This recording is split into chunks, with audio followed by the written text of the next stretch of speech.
Semusim berlalu, namun kau selalu peliharaku. Kasih dan setiamu tak pernah layu di hidupku. Lebih luas dari samudra, kebaikanmu Bapa takkan habis di hidupku. Lebih tinggi dari cakrawala, tak terbatas kasih-Mu. Sungguh ku bersyukur.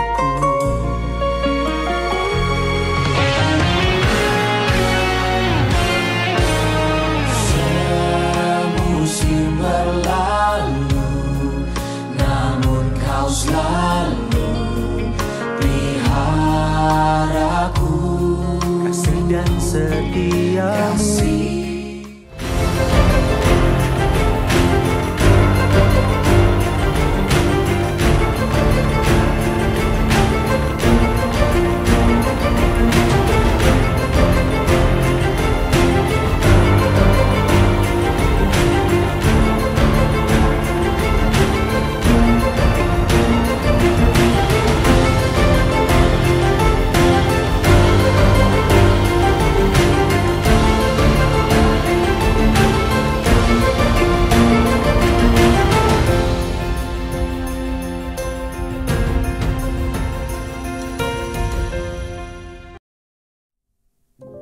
Shalom saudara, selamat pagi, selamat hari Minggu.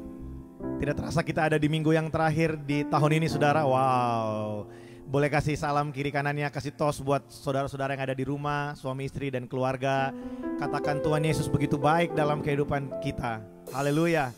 Saudara, pagi hari ini mari kita datang di hadapan Tuhan dengan membawa setiap ucapan syukur kita untuk segala kebaikan Tuhan. Mari kita berdoa. Kami bersyukur buat sepanjang tahun yang luar biasa Tuhan menyertai kami. Kami ada di minggu yang terakhir di tahun ini. Terima kasih Tuhan, Kau dahsyat, pemeliharaan-Mu sempurna dalam hidup kami. Pagi hari ini kami datang di hadapan-Mu, dimanapun kami berada, kami mau bawa ucapan syukur kami. Kami mau bernyanyi bagi Engkau, Tuhan dan Raja kami yang hidup. Datanglah kerajaan-Mu dan jadilah kehendak-Mu dalam hidup kami, dalam keluarga kami, pekerjaan, pelayanan kami, seperti di sorga. Dalam nama Yesus, semua yang siap memuji Tuhan pagi hari ini sama-sama kita berkata, amin, haleluya. Kita mau bernyanyi bagi Tuhan pagi hari ini. Tepuk tangan sama-sama saudara. Thank you Jesus. Haleluya, kami meninggikan nama-Mu. Oh, sama-sama katakan pujian ini.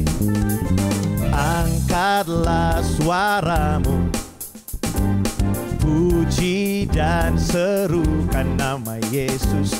Tanggalkan bebanmu, tak perlu kau khawatir, sebab Dia sanggup.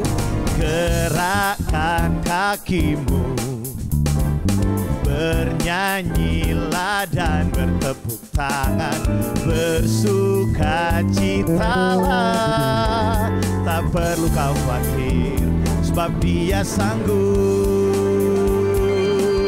Sekarang nyanyikan kebesarannya, Dia kuat dan penuh kuasa. Bersorak-sorai karena kasih-Nya telah datang melawan kita. Nyanyi bagi Dia. Yang merasakan kebaikan Tuhan sama-sama katakan pujian ini, come on. Angkatlah suaramu, puji dan serukan nama Yesus. Tanggalkan bebanmu, tak perlu kau khawatir, sebab Dia sanggup. Gerakkan kakimu, bernyanyilah dan bertepuk tangan, bersukacitalah, tak tak perlu kau khawatir, sebab Dia sanggup. Sekarang nyanyikan kebesarannya, Dia kuat dan berkuasa. Bersorak-sorai karena kasih-Nya telah datang melawat kita. Nyanyi bagi Dia. Sekarang nyanyikan kebesarannya, Dia kuat dan berkuasa. Bersorak-sorai karena kasih-Nya telah datang melawat kita. Nyanyi bagi Dia. Angkat tangan saudara sama-sama. Sekarang nyanyikan kebesarannya, Dia kuat dan berkuasa. Bersorak-sorai karena kasih-Nya telah datang melawat kita. Nyanyi bagi Dia. Nyanyi bagi Dia. Oh, nyanyi bagi Dia. Kami menyanyi karena Engkau sumber kekuatan kami. Haleluya. Tepuk tangan sama-sama saudara pagi hari ini. Kita mau nyatakan Dialah kekuatan kita. Come on. Yeah. Terima kasih Tuhan. Sama-sama katakan pujian ini. Come on. Meskipun musuh di depanku, rintangan menghadang langkahku, ku tahu sungguh Engkau besertaku. Beribu rebah di kiriku, berlaksa di sisi kananku, ku tahu janji-Mu Engkau bersamaku.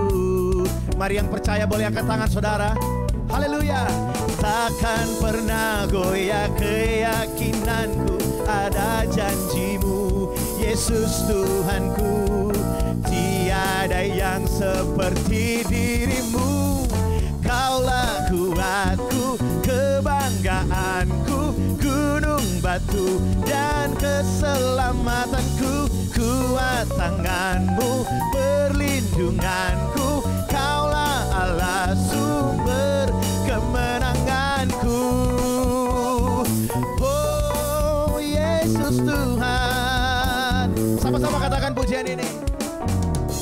Meskipun musuh di depanku, rintangan menghadang langkahku, ku tahu sungguh Engkau besertaku. Kami percaya. Beribu rebah di kiriku, berlaksa di sisi kananku, ku tahu janji-Mu Engkau bersamaku. Kami percaya Tuhan, takkan pernah goyah keyakinanku akan janji-Mu Yesus Tuhanku. Tiada yang seperti diri-Mu. Kaulah kuatku, kebanggaanku, gunung batu dan keselamatanku. Kuat tangan-Mu, perlindunganku, Kaulah Allah sumber kemenanganku. Kaulah, tepuk tangan sama-sama. Perlindunganku, gunung batu dan keselamatanku. Kuat tangan-Mu, perlindunganku.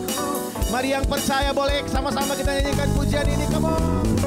Kaulah kuatku, perlindunganku, gunung batu dan keselamatanku. Kuat tangan-Mu, perlindunganku, Kaulah Allah sumber kemenanganku. Sumber kemenanganku, sumber kemenanganku. Yeay, haleluya. Kau sumber kemenangan kami Tuhan. Terima kasih Tuhan. Kami bersyukur Tuhan, terima kasih buat sepanjang tahun yang luar biasa Tuhan menyertai kami. Terima kasih Tuhan. Tidak ada yang lain yang bisa kami bawa selain ucapan syukur di hadapan-Mu. Inilah yang ku renungkan setiap waktu, nyanyian pujian dan pengagungan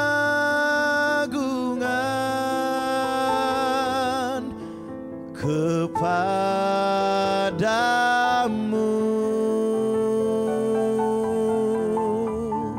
Biarlah manis kau dengar Tuhan, manis kau dengar Tuhan, dan hatiku bersuka karena-Mu.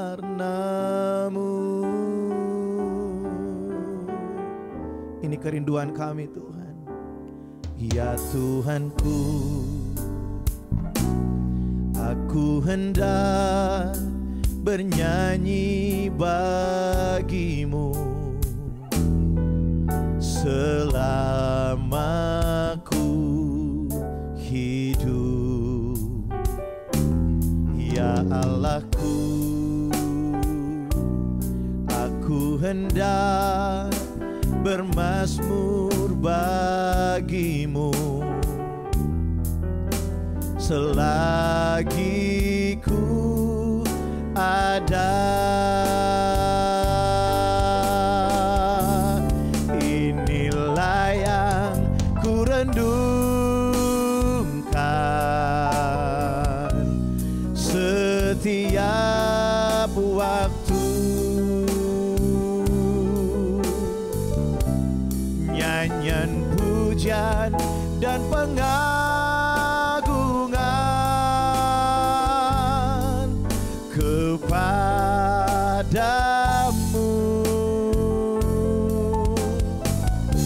Biarlah manis kau dengar Tuhan, manis kau dengar Tuhan, dan hatiku bersuka karena-Mu.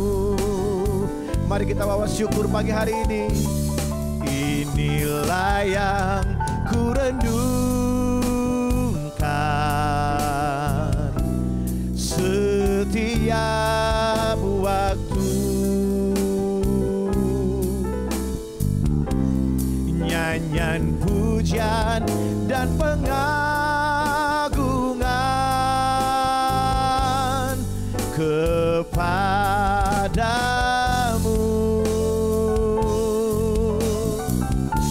Biarlah manis kau dengar Tuhan, manis kau dengar Tuhan, dan hatiku bersuka karena-Mu.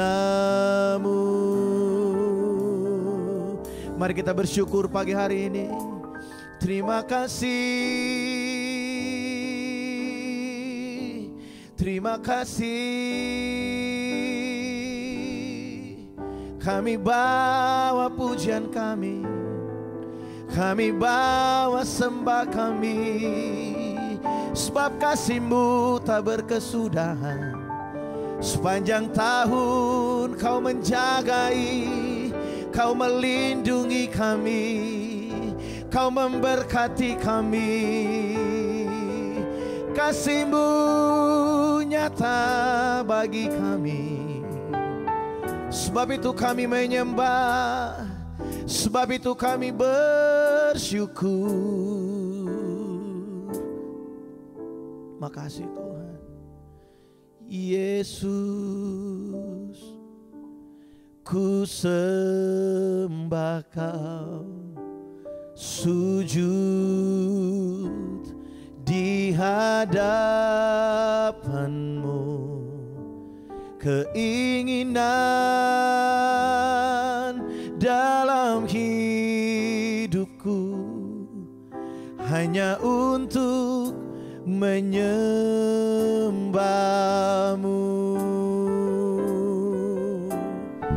Yesus, ku sembah Kau, sujud di hadapan-Mu, keinginan dalam hidupku hanya untuk menyembah-Mu. Kami sembah Kau, Yesus, ku sembah Kau, sujud di hadapan-Mu, keinginan dalam hidupku hanya untuk menyembah-Mu. Terima kasih Yesus, ku sembah Kau, sujud di hadapan-Mu, keinginan dalam hidupku hanya untuk menyembah-Mu,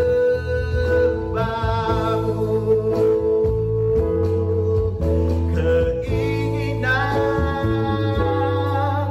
dalam hidupku hanya untuk menyembah-Mu.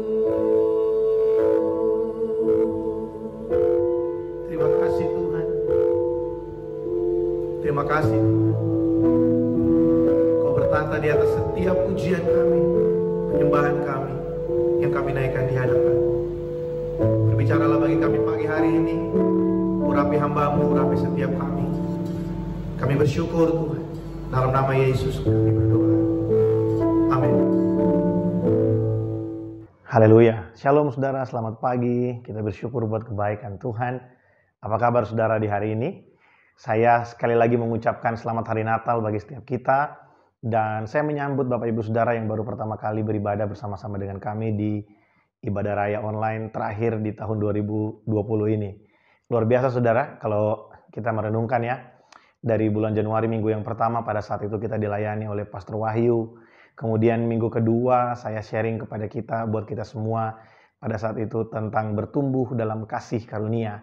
Bagaimana kita diajar bahwa kasih karunia Tuhan yang besar itu memungkinkan kita untuk kita terus diubahkan, kita terus dibangun, didewasakan dari hari ke hari.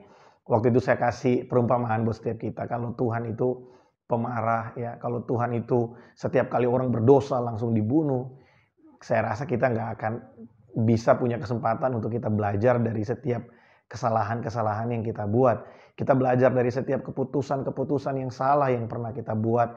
Kita belajar dari setiap keadaan-keadaan sulit yang pernah kita hadapi. Dan melalui itu semua kita semakin mengenal kasih karunia Allah yang berlimpah dalam kehidupan saya dan saudara.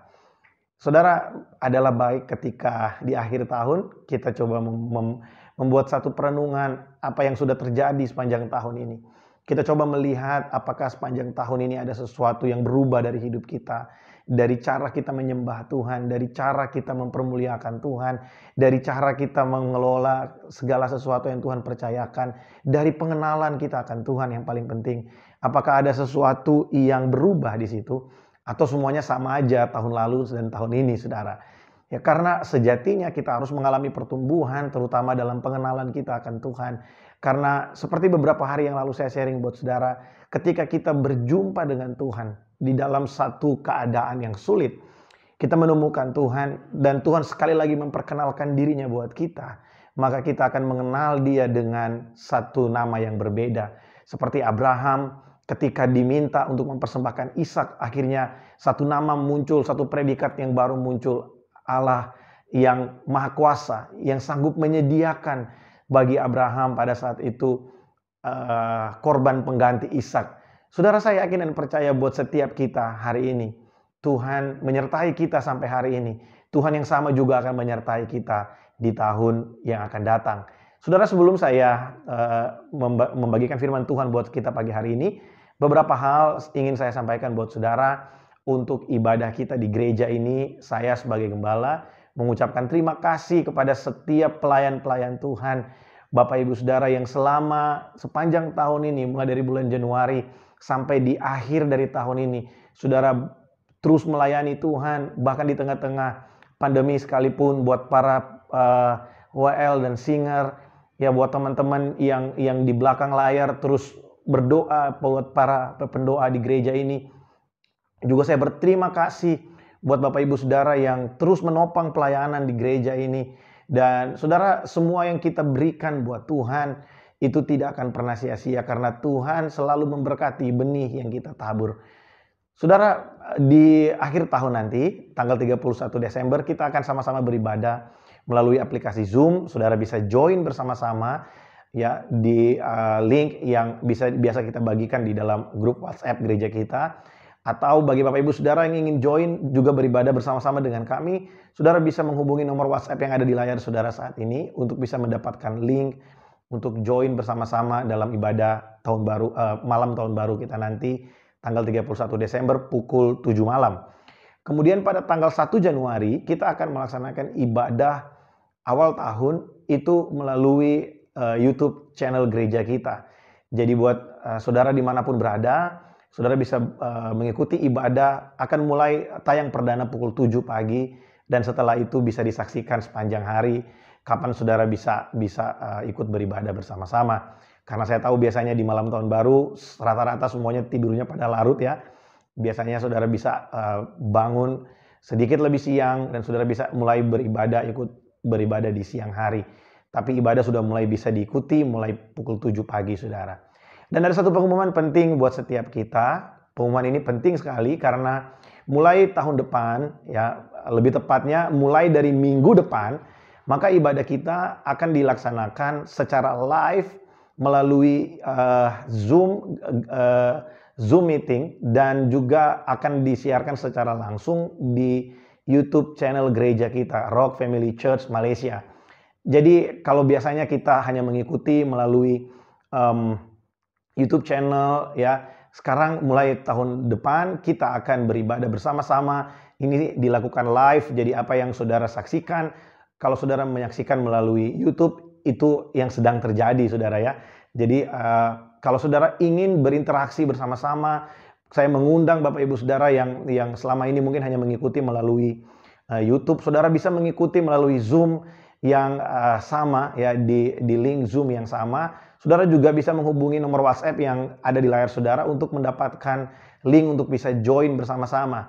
Nah, mari kita ajak rekan-rekan kita, teman-teman kita untuk kita beribadah bersama-sama setiap hari Minggu pukul 10 pagi melalui Zoom ya, sehingga kita bisa saling berinteraksi. Bagi Bapak Ibu Saudara yang ingin didoakan, saudara yang butuh topangan doa, ada pokok-pokok doa yang ingin saudara berikan buat kita doakan bersama-sama, saudara bisa menghubungi nomor WhatsApp yang sama yang saat ini ada di layar saudara untuk saudara bisa memberikan pokok-pokok doa untuk kita doakan bersama-sama. Dan setiap ibadah raya itu disertai dengan perjamuan kudus, saudara. Ibadah raya disertai dengan perjamuan kudus karena saya percaya bahwa ada kuasa dalam persekutuan di dalam tubuh dan darah Yesus Tuhan kita. Nah baik, saudara, itu adalah pengumuman-pengumuman yang saya rasa penting untuk saya sampaikan buat setiap kita di tahun yang akan datang. Dimulai dari minggu yang pertama, ya ada sedikit perubahan di jadwal ibadah gereja kita. Nah saudara, pagi hari ini saya akan sharing buat setiap kita seperti tema yang saudara lihat di di judul dari ibadah ini, yaitu The Good News, kabar baik. Nah saudara, hari-hari ini dunia di tengah-tengah masa pandemi ini, semua orang butuh pengharapan. Semua orang butuh yang namanya hope. Dan kita bersyukur karena di dalam Tuhan pengharapan kita tidak pernah mengecewakan. Kita bersyukur karena di dalam Yesus pengharapan saya dan saudara tidak pernah mengecewakan. Karena Dia Tuhan yang setia dan Dia Tuhan yang sanggup melaksanakan setiap perjanjiannya, setiap firman-Nya dalam kehidupan kita. Saudara, pagi hari ini sebelum kita mulai belajar bersama-sama, mari sekali lagi kita berdoa. Bapa dalam sorga, terima kasih. Kami bersyukur buat penyertaan Tuhan sampai di minggu yang terakhir ini. Dan Tuhan, pagi hari ini kami mau buka hati kami untuk kami ditaburi oleh kebenaran firman-Mu. Mari Tuhan memberkati setiap kami, beri kami roh hikmat dan pewahyuan. Tolong hamba-Mu yang sederhana dan terbatas ini, biar setiap firman yang kami dengarkan pagi hari ini mengubahkan hidup kami Tuhan. Sehingga kami semakin disempurnakan, semakin didewasakan di dalam pengenalan akan Tuhan. Berkati setiap kami, berbicaralah ya Tuhan. Dalam nama Yesus kami berdoa. Amin.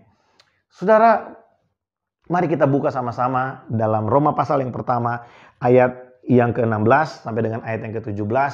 Ayat ini mungkin beberapa dari kita sering sekali baca. Ya, ini masih sambungan dari apa yang saya bagikan buat saudara di hari Natal kemarin ya.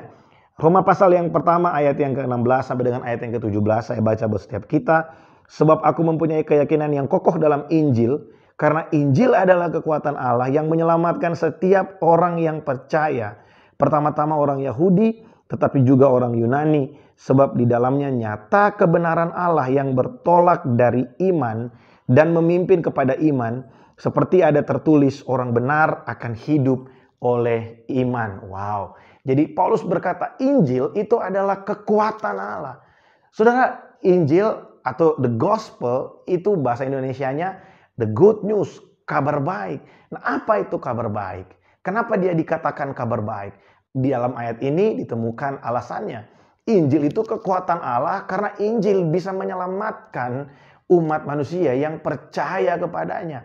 Kalau saudara, semua orang Kristen saya rasa hafal Yohanes 3 ayat 16. Karena begitu besar kasih Allah akan dunia ini sehingga Ia mengaruniakan putranya yang tunggal. Supaya barang siapa yang percaya kepadanya tidak binasa melainkan beroleh hidup yang kekal. Jadi Injil atau the gospel, kabar baik, itu adalah kekuatan Allah. Allah bekerja melalui Injil, melalui the gospel itu untuk menyelamatkan manusia. Nah, apa itu Injil? Di hari Natal kemarin saya share buat setiap kita Roma pasal yang pertama ayat yang kedua sampai dengan ayat yang keempat. Ayat yang ada di atas dari ayat yang kita baca tadi. Injil itu telah dijanjikannya sebelumnya dengan perantaraan nabi-nabinya dalam kitab-kitab suci tentang anaknya yang menurut daging diperanakan dari keturunan Daud dan menurut roh kekudusan dinyatakan oleh kebangkitannya dari antara orang mati bahwa ia adalah anak Allah yang berkuasa, Yesus Kristus Tuhan kita. Jadi saudara, Injil itu adalah suatu kabar sukacita, satu kabar baik tentang anak Allah di dalam kekekalan. Perhatikan ini, Injil itu tentang kabar baik. Injil adalah kabar baik tentang anak Allah di dalam kekekalan. Yang menjadi anak Allah di dalam daging. Dia menjadi manusia. Dia ada di tengah-tengah dunia pada saat itu. Di dalam dunia pada saat itu. Dan ketika dia mati, dia dibangkitkan. Dan dia menyatakan dirinya bahwa dia adalah anak Allah yang penuh dengan kuasa. Hari Jumat di ibadah Natal kemarin saya sharing buat saudara. Yesus bukan hanya bisa merasakan kelemahan-kelemahan kita. Tapi Yesus bisa mengalahkan setiap kelemahan-kelemahan yang ada di dalam tubuh manusia. Waktu dia berkata, aku mengetahui apa yang kau rasakan. Aku mengetahui kesakitanmu. Aku tahu kekecewaanmu. Tuhan tahu bukan karena dia maha tahu. Tuhan tahu karena dia pernah menjadi manusia. Karena dia pernah merasakan apa yang saudara rasakan. Dia pernah merasakan apa yang saudara rasakan ketika saudara disakiti, ketika saudara ditipu, ketika saudara ditinggalkan. Tuhan pernah merasakan ketika hati kita gundah gulana, ketika kita ketakutan. Yesus pernah merasakan hal itu. Dan kabar baiknya, dia telah mengalahkan segala kelemahan manusia. Oleh sebab itu setiap kita yang berada di dalam Kristus, Kita memiliki kuasa ketika kita dibangkitkan bersama-sama dari dalam air. Itu sama dengan kita ikut di dalam kebangkitan Kristus dari dalam kubur, dari kematian. Ketika dia dibangkitkan, kuasa yang sama juga bekerja di dalam kehidupan kita. Ada kuasa the resurrection power dalam kehidupan kita yang membangkitkan segala sesuatu yang mati dalam kehidupan kita. Jadi Injil bukan tentang segala sesuatu yang material, bukan segala sesuatu yang jasmani. Injil berbicara tentang Yesus Kristus. Nah, sangat sedih sekali ketika pendekatan kita kepada Injil untuk membawa orang kepada Tuhan, kita mempromosikan Tuhan kepada orang yang belum percaya. Misalnya kita berkata, kamu lihat, sebelum saya kenal Tuhan saya nggak punya apa-apa. Sekarang kamu lihat, saya punya mobil sekian banyak, saya punya rumah sekian banyak, saya punya tabungan sekian banyak. Kamu mau tahu nggak kuncinya apa? Terima Yesus. Saudara, pendekatan seperti itu sama sekali tidak membawa orang kepada kebenaran. Kita hanya membuat orang tersesat di dalam gereja. Mungkin sebelum itu mereka tersesat di luar gereja. Tapi ketika kita membawa pendekatan Injil kepada hal-hal yang berbau material, dan ketika mereka sampai di dalam gereja, mereka mulai melaksanakan segala kegiatan-kegiatan di gereja untuk mendapatkan sesuatu dari Tuhan. Dan mohon maaf untuk mengatakan ini, itu bukan Injil, itu bukan ajaran kekristenan. Tidak ada bedanya itu dengan orang yang pergi kepada dukun-dukun, kepada ahli-ahli ilmu hitam untuk mereka meminta kekayaan. Nah, di dalam kekristenan kita tahu firman Tuhan berkata, berkat Tuhanlah yang menjadikan kaya, susah payah tidak menambahinya.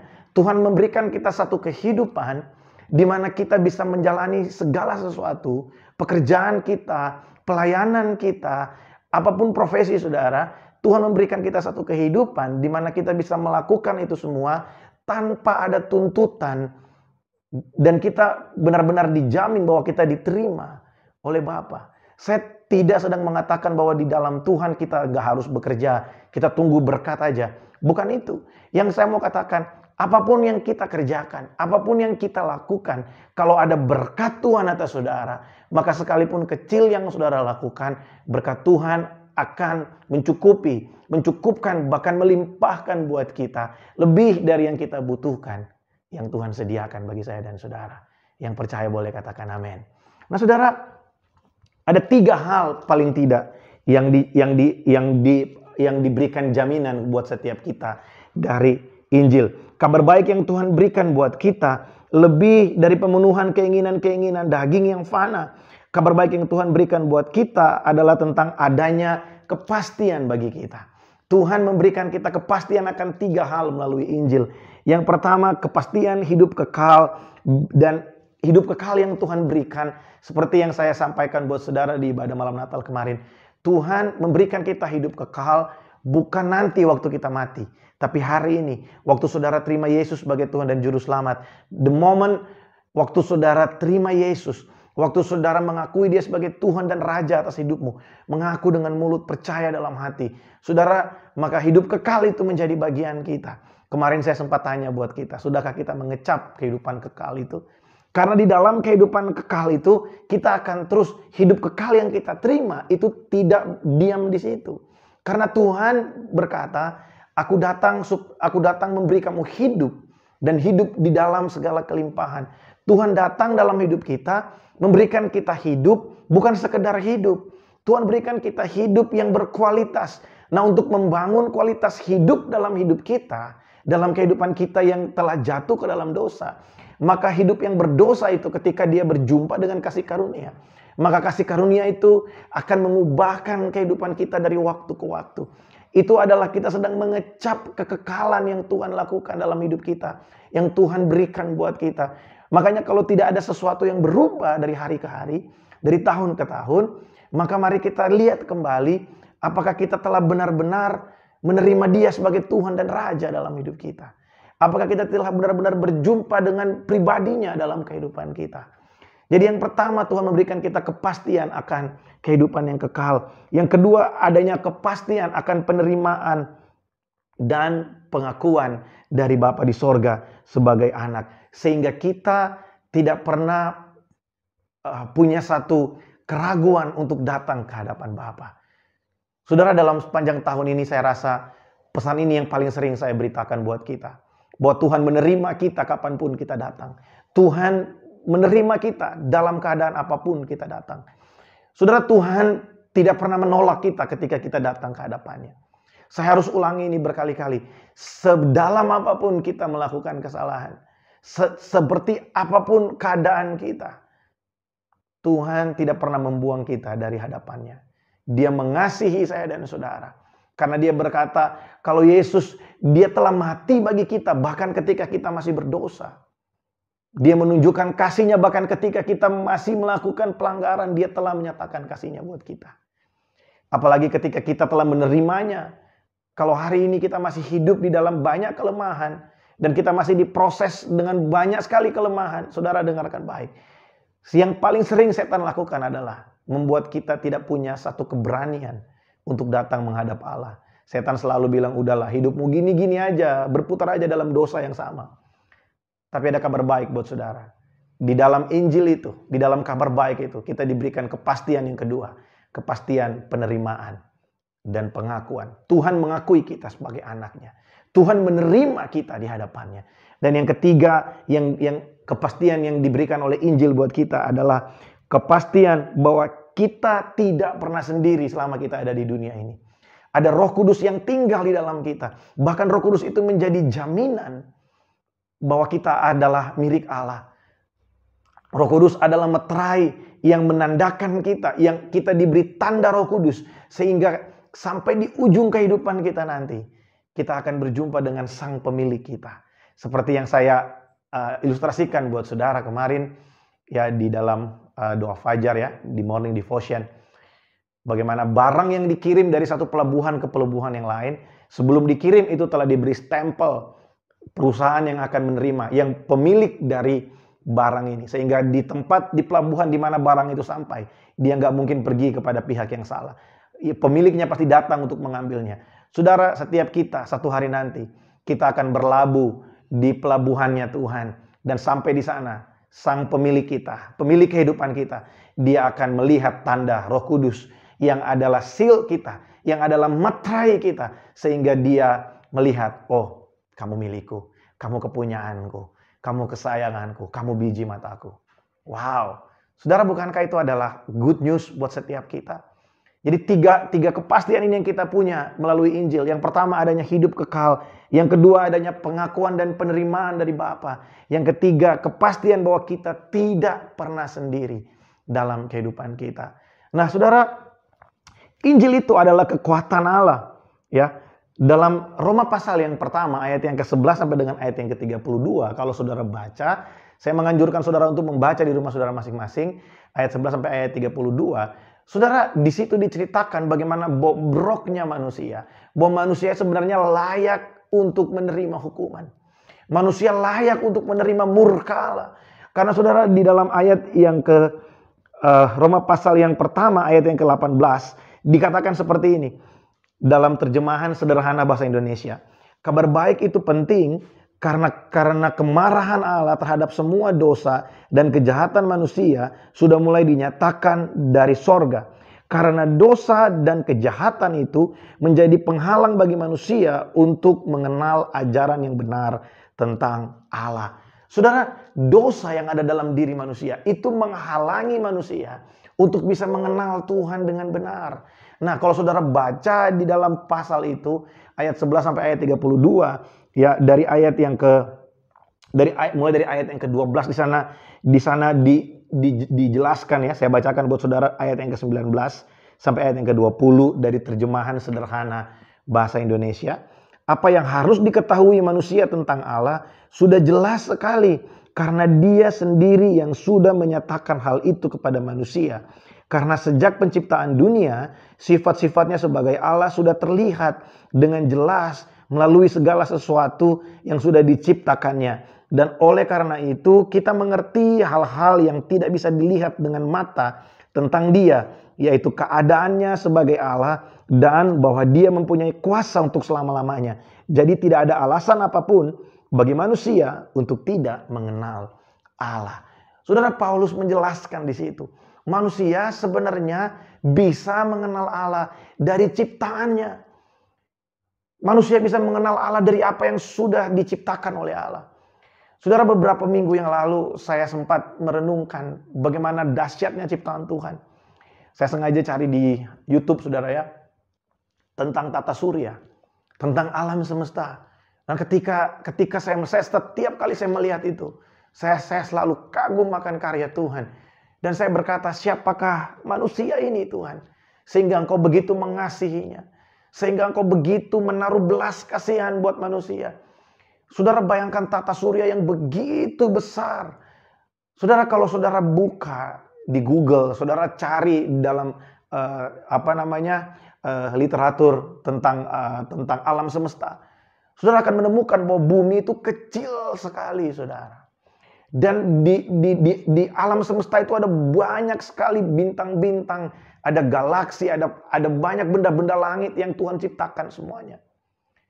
Seharusnya dari menghayati akan semua itu, siapa yang bisa menciptakan karya yang begitu indah dan mulia? Siapa yang bisa menciptakan langit dan bumi seperti ini? Siapa yang bisa menjadikan semua ini hanya dengan berfirman? Kalau bukan Tuhan yang Maha Kuasa. Kalau bukan Allah yang hidup selama-lamanya. Kalau bukan Allah yang punya rencana yang besar. Yang punya kuasa yang tidak pernah tertandingi. Dialah Alfa dan Omega. Dia yang awal dan dialah yang akhir. Kalau kita merenungkan hal itu, harusnya manusia bisa mengenal Allah. Karena sedemikian besar dan dahsyatnya perbuatan Tuhan. Sehingga di ayat yang kita baca tadi, dalam ayat yang ke-20, di sana Paulus berkata, tidak ada alasan buat manusia untuk tidak mengenal Allah. Karena Allah telah menyatakan dirinya dari segala ciptaan yang ada di dalam alam semesta ini. Tetapi karena ada dosa, sehingga manusia tidak bisa mengenal Allah dengan benar. Kalau saudara baca ayat-ayat di bawahnya dituliskan bagaimana manusia mulai mencari Allah yang lain. Manusia mulai membentuk Allah dari apa yang ada di dekat mereka. Manusia mulai menyembah patung dan berhala. Manusia mulai melakukan penyimpangan-penyimpangan untuk mendapatkan kepuasan. Saudara, mungkin hari-hari ini berhala zaman ini bukan lagi patung, saudara. Bukan lagi gambar-gambar. Ya memang masih ada. Tapi ada berhala-berhala di akhir zaman yang mulai timbul hari-hari ini. Yaitu ketidaksukaan mencari Tuhan. Ada banyak hal yang ditawarkan oleh dunia yang membuat manusia hari-hari ini lebih menyukai, lebih punya satu satisfying ketika mereka melakukan hal di luar Tuhan daripada menikmati waktu-waktunya bersama dengan Tuhan. Menikmati waktu bersama dengan Tuhan tidak selalu berbicara tentang doa dan ibadah.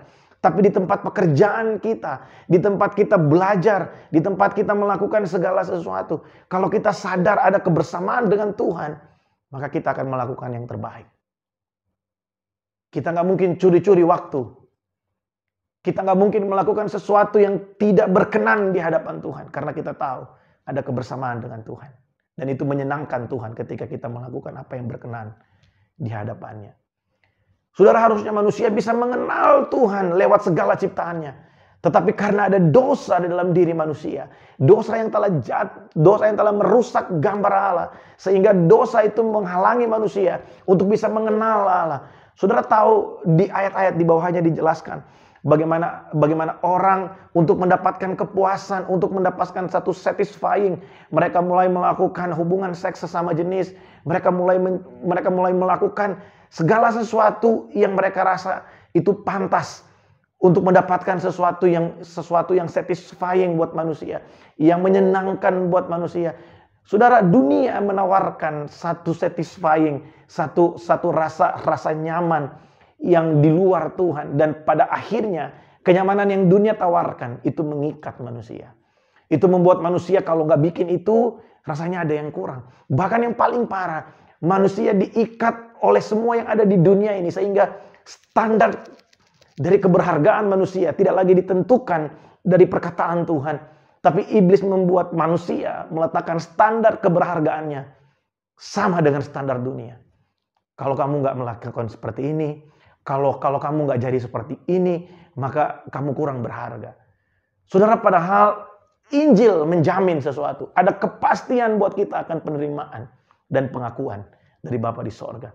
Nah saudara, Yesus Kristus datang. Allah memberikan Yesus Kristus datang ke tengah dunia untuk menebus dosa manusia. Saudara, Tuhan perlu menyatakan dirinya sekali lagi melalui putranya yang tunggal, Yesus Kristus. Allah yang telah menyatakan dirinya lewat ciptaannya, tapi rusak karena dosa. Manusia nggak bisa mengenal Allah dengan benar karena dosa. Tapi kita bersyukur karena kasih karunia Allah.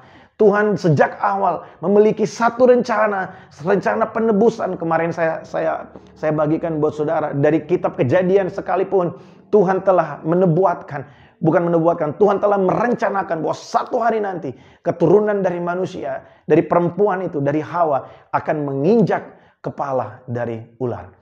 Saudara, itu adalah nubuatan tentang juru selamat. Itu adalah perkataan Allah bahwa dia telah merencanakan dari semula bahwa akan ada Yesus Kristus juru selamat. Allah akan menyatakan dirinya sekali lagi. Dan kali ini, pernyataan Tuhan yang kali ini itu penuh dengan kuasa. Yang bisa melepaskan orang dari hukuman. Yang bisa melepaskan orang dari dosa mereka. Itulah Injil Yesus Kristus. Oleh sebab itu di awal tadi saya bilang saudara, sangat sayang sekali, sedih sekali kalau kita hanya membayangkan bahwa Injil itu berkaitan dengan segala sesuatu yang material di sekitar kita. Pemenuhan keinginan-keinginan daging kita, pemenuhan keinginan-keinginan duniawi kita yang fana. Sebenarnya Injil berbicara tentang sesuatu yang lebih berharga dari itu semua. Injil berbicara tentang kepastian yang lebih dari sekedar menjadi kaya di bumi. Tuhan berbicara tentang sesuatu yang membangkitkan semua yang mati dalam hidup kita. Yang paling penting, Tuhan membangkitkan gairah kita untuk kita menikmati Allah dalam kehidupan kita. Saudara, ini harus menjadi perenungan kita di akhir tahun. The gospel itu telah ada buat kita. Tuhan menyatakan dirinya bagi saya dan saudara. Ya, saudara, ayat yang ke-16 tadi bilang, sebab aku mempunyai keyakinan yang kokoh dalam Injil. Karena Injil adalah kekuatan Allah yang menyelamatkan setiap orang yang percaya. Pertama-tama orang Yahudi, tetapi juga orang Yunani. Saya senang sekali di dalam Alkitab terjemahan mudah dibaca. Ya, di sana dikatakan seperti ini. Aku bangga sekali akan kabar baik. Dalam bahasa Inggrisnya kalau saudara baca di sana dipakai kalimat, aku tidak memiliki keraguan sama sekali. Aku bangga sekali akan kabar baik, akan Injil. Karena Allah bekerja lewat berita itu dengan penuh kuasa. Allah bekerja melalui berita mengenai Yesus Kristus yang adalah anak Allah dalam kekekalan. Menjadi anak Allah dalam daging dan bangkit dari antara orang mati. Allah bekerja dengan penuh kuasa melalui Injil untuk memberi keselamatan untuk setiap orang yang percaya. Baik orang Yahudi maupun juga bangsa-bangsa lain. Saudara, hari ini saya ingin ulangi sekali lagi. Tidak peduli bagaimana cara saudara terima Tuhan. Tapi kalau engkau mengakui dia sebagai Tuhan dan Raja dalam hidupmu. Kau percaya dalam hati. Mengaku dengan mulutmu. Yesus adalah Tuhan dan Juru Selamat. Dengarkan baik. Kau punya 3 kepastian tadi. Kehidupan yang kekal. Saudara punya kepastian akan penerimaan dan pengakuan. Dan saudara punya kepastian tentang ketidaksendirian. Engkau tidak pernah sendiri. Tuhan ada bersama-sama dengan engkau. Nah, saudara, ayat yang berikutnya ayat 17 berkata seperti ini. Sebab di dalamnya nyata kebenaran Allah yang bertolak dari iman dan memimpin kepada iman. Seperti ada tertulis, orang benar akan hidup oleh iman. Saudara, ini cara Injil itu bekerja. Di sana dikatakan di dalam Injil itu nyata kebenaran Allah. Saya suka di dalam bahasa Inggris terjemahan New International Version dikatakan seperti ini. For in the gospel the righteousness of God is revealed. A righteousness that is by faith from first to last. Dari yang pertama sampai yang terakhir. Jadi Tuhan mau bilang begini buat kita. Firman Tuhan ingin menjelaskan buat kita begini. Injil itu menyatakan orang benar yang hidup melalui iman, hidup di dalam iman dari pertama sampai terakhir. Dari dia mulai mengenal sampai dia berjumpa dengan muka bersama dengan Bapa di sorga. Saudara, Injil itu memberikan kita kemampuan untuk kita percaya kepada Allah. Dan saudara, dari iman yang satu kita akan dibawa terus meningkat kepada iman yang lain, kepada pengenalan yang lain, sampai kita berjumpa dengan Tuhan yang hidup itu, Yesus Kristus Tuhan kita. Saudara, seperti ada tertulis, orang benar akan hidup oleh iman. Saudara, kalau kita merenungkan ini dengan seksama, pernyataan Tuhan secara pribadi melalui Yesus Kristus buat setiap kita, itu sangat berkuasa. Saya ingin kasih kabar baik buat saudara hari ini. Apapun yang menjadi penderitaan saudara, apapun yang menjadi keluh kesahmu saudara, dengarkan baik. Ketika engkau percaya kepada Injil itu, kepada the good news itu, saudara, engkau tidak pernah sendirian. Engkau dibenarkan bukan karena engkau melakukan sesuatu. Karena ini saudara, Allah yang kita sembah itu adalah Allah yang tidak pernah berubah. Rencana Allah itu cuma ada dua sifatnya. Yang pertama itu kekal, yang kedua itu tunggal. Saudara, rencana Allah itu kekal. Maksudnya rencana Allah tidak pernah berubah. Sejak dulu Allah merencanakan dalam kekekalan. Rencana Allah tidak berubah. Rencana Allah tetap sama dari awal. Dia merencanakan untuk lahirnya Sang Juru Selamat. Dan tidak pernah berubah sampai hari ini. Yang kedua, rencana Allah itu buat kita tunggal. Sekali Tuhan memutuskan, Dia tidak pernah berubah dalam keputusannya. Tuhan sekali Dia menetapkan, maka ketetapan itu akan berlangsung terus. Kalau di perjanjian lama, ketika Abraham dibenarkan karena percaya. Perhatikan baik. Abraham dibenarkan karena dia percaya kepada Allah. Maka hari ini saudara, firman Tuhan buat setiap kita. Injil itu di dalamnya nyata kebenaran Allah. Setiap orang yang percaya dengan iman, dari satu iman kepada iman yang lain, kita diselamatkan oleh kasih karunia. Saudara, ini adalah kabar baik yang luar biasa di akhir tahun buat setiap kita. Kita tidak tahu apa yang akan terjadi di tahun yang berikutnya, di tahun yang akan datang. Tapi ada satu kepastian buat setiap kita. Saya ingin kasih ini buat saudara sebelum mengakhiri tahun ini. Saudara, ada kepastian bagi kita orang percaya bahwa apapun boleh terjadi buat kita. Rencana Allah tidak akan pernah gagal dalam kehidupan saya dan saudara. Boleh yang percaya katakan amin. Wow. Saudara, hubungan kita dengan Allah itu diperdamaikan melalui iman itu. Sebab dengan kabar baik itu Allah menunjukkan bagaimana caranya hubungan manusia dengan Allah menjadi baik kembali. Ini perhatikan ini. Dengan cara itu Allah menunjukkan bagaimana caranya supaya hubungan manusia dengan Allah menjadi baik kembali. Caranya ialah dengan percaya kepada Allah. Dari semula sampai akhir itu sama seperti yang tertulis dalam Alkitab. Orang yang percaya kepada Allah hingga hubungannya dengan Allah menjadi baik kembali, orang seperti itu akan hidup. Saudara, Injil memberikan kita satu hubungan yang baru dengan Tuhan. Kalau saudara baca di dalam ayat yang ke-11 sampai 32, jelas sekali bahwa manusia memang seharusnya destininya adalah neraka. Manusia sudah sepantasnya untuk dihukum. Saya dan saudara sepantasnya untuk dihukum. Tapi kita bersyukur karena ada pernyataan Allah melalui anaknya Yesus Kristus. Ada kabar baik buat setiap kita. Dengan percaya kepada Yesus sebagai Tuhan dan Juru Selamat. Saudara lihat. Dari awal sampai akhir. Setiap orang yang ada di dalam Kristus. Maka kita akan mengalami kehidupan yang kekal. Itu bukan dimulai nanti. Tapi dimulai ketika kita menerima Dia. Sebagai Tuhan dan Juru Selamat. Saudara, hubungan yang baru itu. Itu memberikan kita satu pengenalan akan Tuhan. Bukan lagi sebagai hamba. Tapi Yohanes 1 ayat 12 bilang semua orang yang menerimanya diberinya kuasa menjadi anak-anak Allah. Jadi hubungan yang baru itu bukan antara Tuhan dan hamba. Hubungan yang baru ketika kita menerima Dia. Itu adalah anak dan bapa. Makanya Roma pasal yang ke-8 ayat 15 sampai 16 berkata seperti ini. Sebab kamu tidak menerima roh perbudakan yang membuat kamu menjadi takut lagi. Dalam terjemahan yang lain bilang begini. Kamu tidak menerima roh yang membuat kamu takut lagi datang kepada Allah. Karena kamu merasa ada tuntutan, karena kamu merasa ada ketakutan untuk datang kepada Allah. Tapi kamu menerima roh yang berseru, ya Aba, Ya Bapa. Saudara, kita bukan menerima roh yang membuat kita takut dan memperbudak kita untuk datang ke hadapan Allah. Tapi kita menerima roh yang membuat kita memiliki satu hubungan, love relationship antara kita dengan Bapa di sorga. Saudara, love relationship ini yang membuat kita bisa terus datang ke hadapannya. Bisa terus datang ke hadiratnya. Saudara, saya rasa setiap Bapa di tempat ini, ketika anak-anakmu datang, kau tidak pernah menolak mereka datang.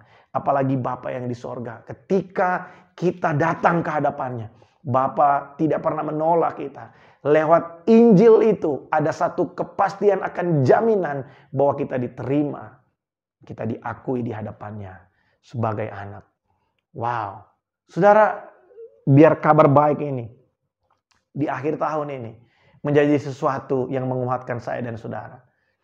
The good news buat saya dan saudara, buat setiap kita. Kabar baik bagi setiap kita. Anak Allah yang maha tinggi itu datang ke dalam dunia menjadi anak Allah di dalam daging. Dan anak Allah di dalam daging ini, dia mengalahkan setiap kelemahan manusia. Dan dia bangkit. Dan dia menyatakan dirinya sebagai anak Allah yang maha kuasa. Oleh sebab itu saudara, di akhir tahun ini, apapun yang sedang menjadi pergumulan saudara, apapun yang sedang menjadi kesulitan saudara, mari saudara, serahkan kepada Tuhan. Kita tidak pernah tahu apa yang akan terjadi hari esok. Apa yang akan datang kemudian kita nggak pernah tahu. Tapi yang pasti ini saudara, di dalam Tuhan kita tidak pernah sendirian. Hari ini saya dan saudara hidup dalam kekekalan. Hidup yang kita hidupi hari ini tidak akan berakhir di dunia. Kita akan terus hidup bersama-sama dengan Tuhan.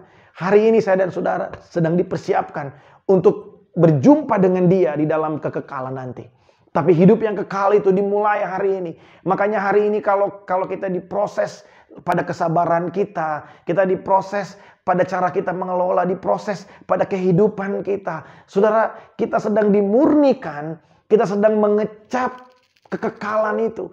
Karena di kekekalan nanti kita akan bersama dengan Tuhan, dan untuk sampai di sana Roh Kudus ada buat kita. Dialah jaminan buat kita sehingga dalam segala perkara kita tahu kita tidak pernah sendirian.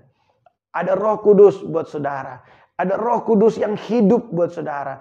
Kalau selama ini saudara mungkin khawatir, saudara mungkin dihantui dengan banyak pertanyaan apa yang akan terjadi tahun yang akan datang. Ini ada COVID dengan jenis yang baru. Saudara, segala sesuatu di dalam dunia ini tidak terjadi begitu saja. Selalu ada rencana Allah buat setiap orang yang percaya. Kalau kita hanya hidup melihat hari ini dan besok, saudara, hari ini dan besok itu punya kesulitannya sendiri. Tapi yang pasti begini, di hari yang akan datang, Tuhan telah menyediakan pertolongan buat kita. Bahkan di saat ini saudara mendengarkan, Tuhan sedang menyediakan pertolongan bagi engkau. Tuhan sedang menyediakan kekuatan yang baru bagi engkau. Oleh sebab itu, tidak ada alasan buat setiap kita untuk meragukan Tuhan. Kalau saudara keluar dari rumah saudara lihat ke langit, saudara coba lihat bintang-bintang pada malam hari, saudara lihat matahari pada siang hari, saudara lihat gunung, saudara lihat pemandangan yang indah, saudara coba renungkan bagaimana itu bisa ada. Kalau Tuhan begitu mengasihi bumi ini, kalau Tuhan begitu menciptakan semuanya begitu indah, Tuhan mengatur segala sesuatu begitu baik, masa hidup kita Tuhan biarkan? Masa Dia diam saja pada keadaan kita? Kalau Tuhan izinkan sesuatu terjadi bagi engkau, dengarkan baik. Tuhan punya rencana yang lebih baik dari yang kita pikirkan. Baik buat kita. Saya ingin menguatkan setiap kita. Jangan selalu arahkan pandangan kita kepada keuntungan secara finansial, kepada keberhasilan secara material. Tapi ini coba kita praktekkan pada diri kita sendiri, pada kehidupan kita. Mari kita lihat keberhasilan di dalam kerohanian kita. Apakah kita telah berhasil menekan amarah kita? Apakah kita telah berhasil mengalahkan ego kita? Apakah kita telah berhasil menyalipkan kedagingan kita bersama-sama dengan Kristus? Karena itulah yang seharusnya menjadi kesaksian kita. Ketika kita berjumpa dengan orang, kita nggak bilang sama mereka, "Hei, dulu aku nggak kenal Tuhan, aku nggak punya rumah. Sekarang aku punya 3 rumah." Tapi kita bilang begini, "Dulu sebelum aku kenal Tuhan, istriku salah, aku gampar. Anak-anakku salah, aku maki. Anak-anakku bikin salah sendiri, aku bentak mereka. Sekarang aku kenal Tuhan, istriku salah, aku rangkul. Anak-anakku salah, aku datang. Aku peluk mereka, aku kasih pengertian." Saudara, itu jauh lebih berhasil daripada kita punya keuangan yang berlimpah, kita punya rumah yang banyak, kita punya sekian banyak tabungan. Karena itulah adalah gambaran dari sorga, dari kekekalan yang kita kecap di muka bumi. Biar perenungan di akhir tahun ini menguatkan setiap kita. Hari ini kita akan bersekutu dengan tubuh dan darah Yesus untuk terakhir kalinya di tahun ini. Saudara bisa mempersiapkan roti dan anggur di rumah saudara masing-masing.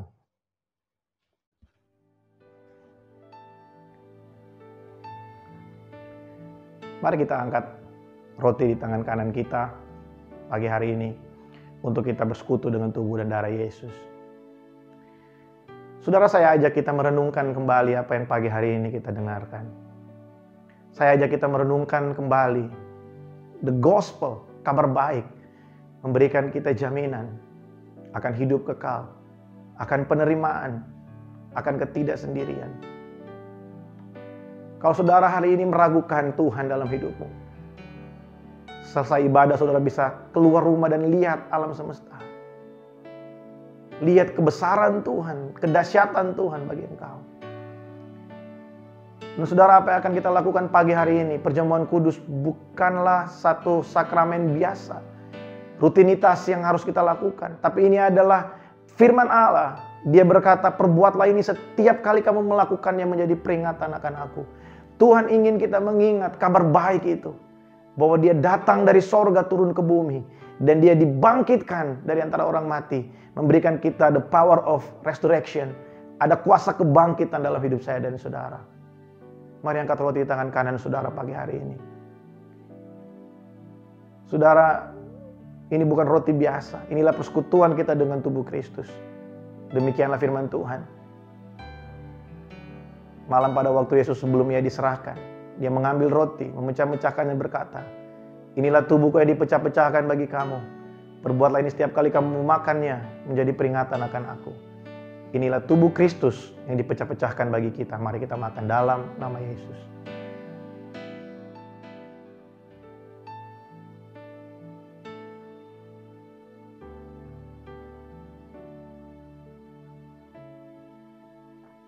Terima kasih Tuhan, terima kasih. Terima kasih buat tubuhmu. Terima kasih Tuhan. Mari kita angkat cawan anggur tangan kanan kita. Yesus berkata, "Cawan ini adalah perjanjian baru yang dimeteraikan oleh darahku. Perbuatlah ini setiap kali kamu meminumnya, memperingati akan aku." Saudara, bukankah cawan pengucapan syukur ini adalah persekutuan kita dengan tubuh Kristus, dengan darah Kristus? Mari kita minum di dalam nama Yesus.